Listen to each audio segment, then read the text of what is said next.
Hi there, Simeon Goa here, SIMEONGOA.ca. I wanted to talk about what I call negative question loops today.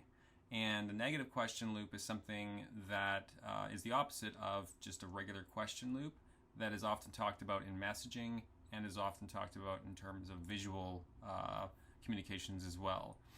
A question loop essentially is a stand-in description for something in your marketing or your branding that makes people stop and take notice. Essentially, if it's like just do it for a certain pair of shoes, then it's like just do what? And people can go and they sort of stop and they think about it. If it's an arrow inside of a logo that you only discover after seeing it a number of times, you're like, huh, that's kind of interesting.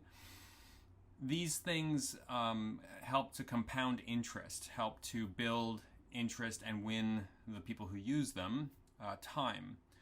And so, but a negative question loop is where somebody starts asking them questions and starts hesitating because something is not, something hasn't been contextualized accurately or properly or well. And so, for instance, if you have your website or you have your social media or you have print materials or you have a podcast or you have all of those things, if there isn't a sufficient through line for how you are expressing your business visually in each one of these contexts, as well as verbally, then you are going to be building up what I call negative question loops. This is where people are like, have come to know you, say on social, for instance, and they really love what you do. And then they finally decide, okay, I'm gonna go check out the person's website. And they go to the website and it's not the same feeling. And it's not just because it's a website versus your social media, but it's because it looks and feels like it belongs to somebody else. It doesn't carry the context in which that they came to know you on your social over to your website. And because it doesn't carry over, it opens up a negative question loop. It makes you go, am I in the right place? Am I still dealing with the right person? Oh, what's this other stuff here? Or like, it just starts to make people start asking questions.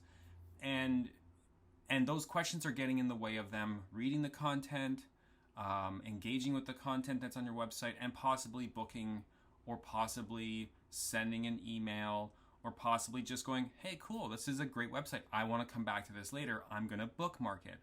All of those things that help make sure that that experience is seamless need to be in place in order to make sure that you're not losing those people to that experience and to those negative questions.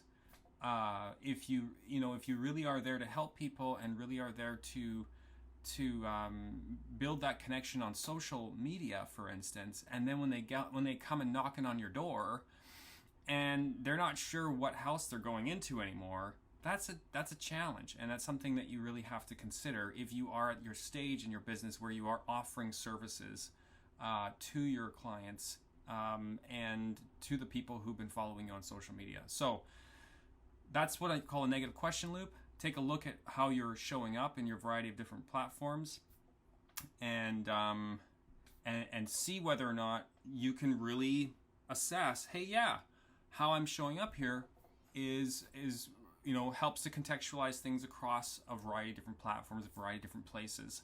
And, colors, typefaces, your visual identity, patterns, illustrations, whatever they are, making sure that those pieces are relatively cohesive. There's a through line that makes it hard for people to go, am I in the right place? I hope that helped.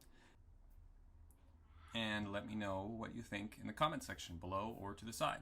I'd really appreciate hearing what you think about this. Do let me know. Have a good day.